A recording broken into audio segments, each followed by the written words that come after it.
Why do we have emotions? Have you ever wondered why we have emotions? In this week, I watched a movie called The Passengers. And in this movie, they were kind of like, I don't know, it was basically a spaceship and they're going to this far off new land, and it takes 120 years to travel to it, and two people woke up. In this one scene, or in a few scenes, there was this guy, he looked like a human being at the top, but he was a robot and he had robot legs and things like that, but he communicated like a human being and they spoke to him like a human being. But one thing that they realized in these scenes is this robot doesn't have any emotions. They can say anything, they can do anything. He doesn't get happy, he doesn't get sad, he doesn't get offended. It doesn't have emotions, but could serve well, could talk well, could do most of the things that a normal human being does, but the robot didn't have any emotions. If you haven't seen Passengers, go watch the movie, it's really nice.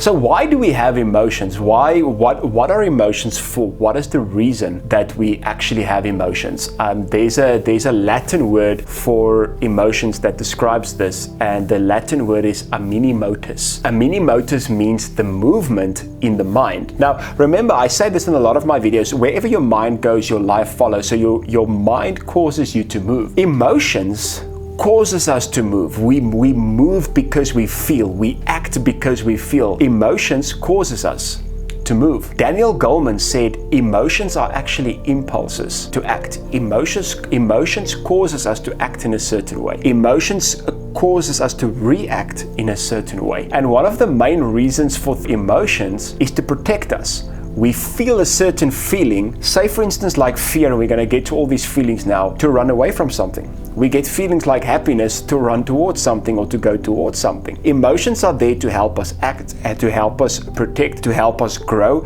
Imagine you will never grow in your life if you don't feel passionate, if you don't feel excited. You will never engage in a romantic relationship if you don't feel love, if you don't feel happiness. You will never run away from a situation if you don't have fear. You will never protect yourself if you don't have anger. All of these emotions helps us to act in a certain way. Like Daniel Goleman said, emotions are there as an impulse to act. Let's look at the different emotions, or some of the emotions, and how we respond when we feel these emotions. So when we have anger, blood flows to the hands, making it easy to grab a weapon, and the heart rate increases, ready to fight. Anger is there to help us to fight. Can you believe it?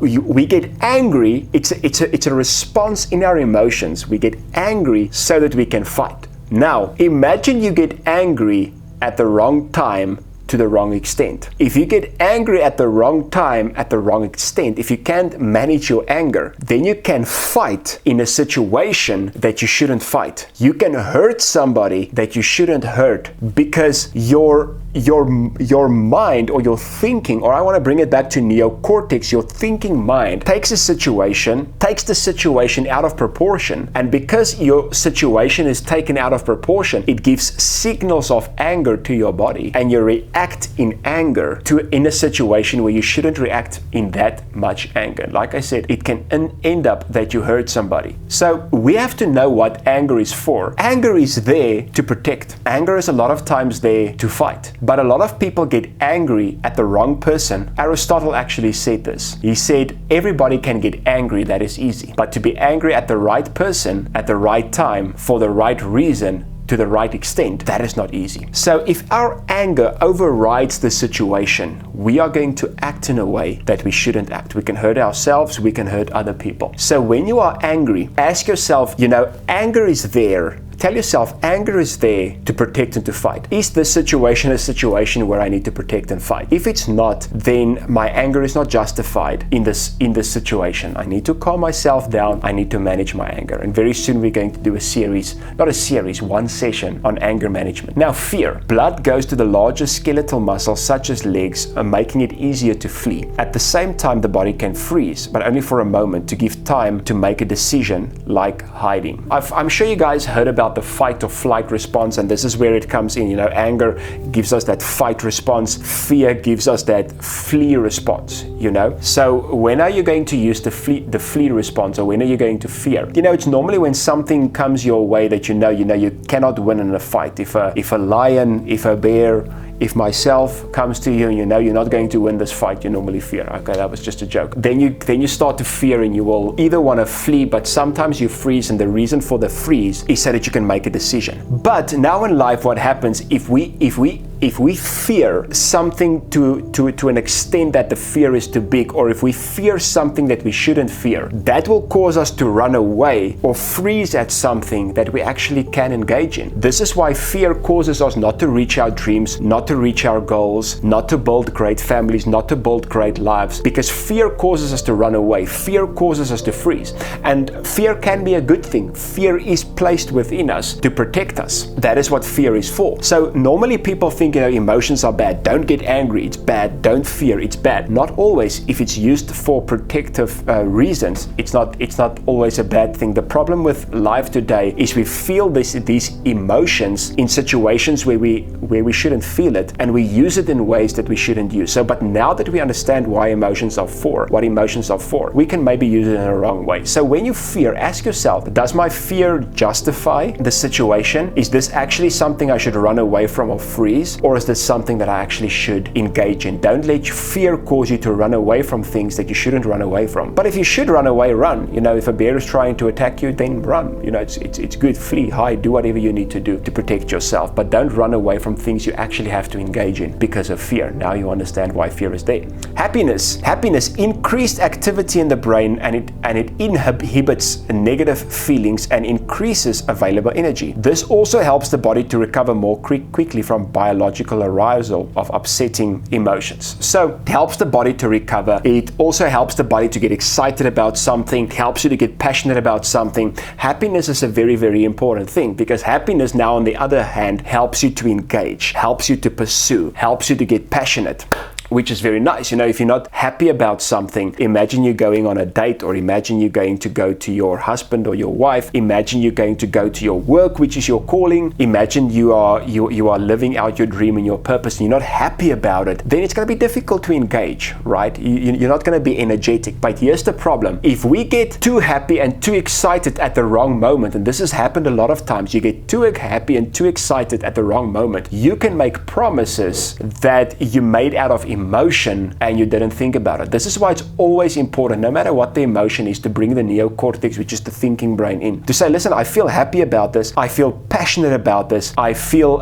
excited about this. Remember, Daniel Goleman said emotion is an impulse to act. But now that I feel happy, now that I feel passionate, now that I feel energetic, now that I feel good about something, it's still important just to take a step back and not just to act on my impulse, not just to make promises, and not just to say, yeah, because I feel good, this is going to happen. Because feeling good doesn't always help you to make a right decision. But feeling good is very important, because feeling good, energy, passion helps us to engage in something. I want to be passionate about my job. I want to be passionate about my marriage. I want to be passionate about my friendships. I want to be happy about these things, but I don't want that emotion to override so much that I make promises that I know weren't wise promises. I don't want to be so happy about having something that I spend money I don't have on it because it makes me happy. Happiness is such a brilliant, such a beautiful emotion if we can control it right. And as we look at this message, we can see that emotions are very good things, are very exciting things. But when we are in families, when we are in the workplace, if we cannot manage our emotions well,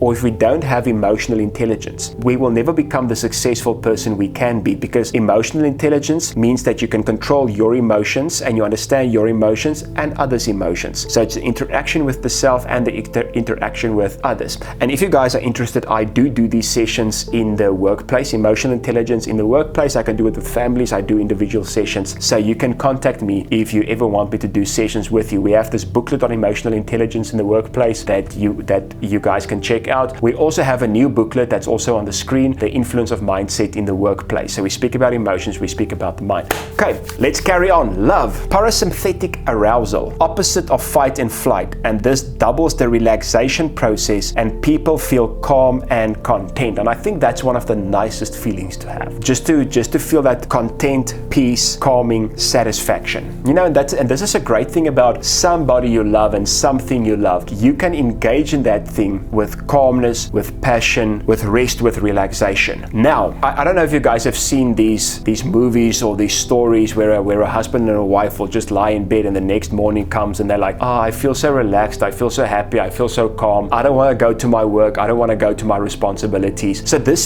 feeling of calmness and relaxation, such a good feeling, such an exciting feeling. But this is not the time to call to phone your boss and just to decide to lie in bed the whole day. This is not an opportunity to neglect your responsibilities. Now again, although this is a very, very good emotion, although now we can understand what it's for, we have to manage it correctly. Emotions is like anything in life. You have to manage it correctly, otherwise it can take you over. You have to manage your food intake correctly, otherwise it's going to take you over. You have to manage your alcohol intake correctly, otherwise it's going to take you over. You must even manage your exercise correctly, otherwise it can take you over. TV, social media, manage it correctly. None of these things are bad. Manage it correctly. Emotions are the same. You know, all of them are good.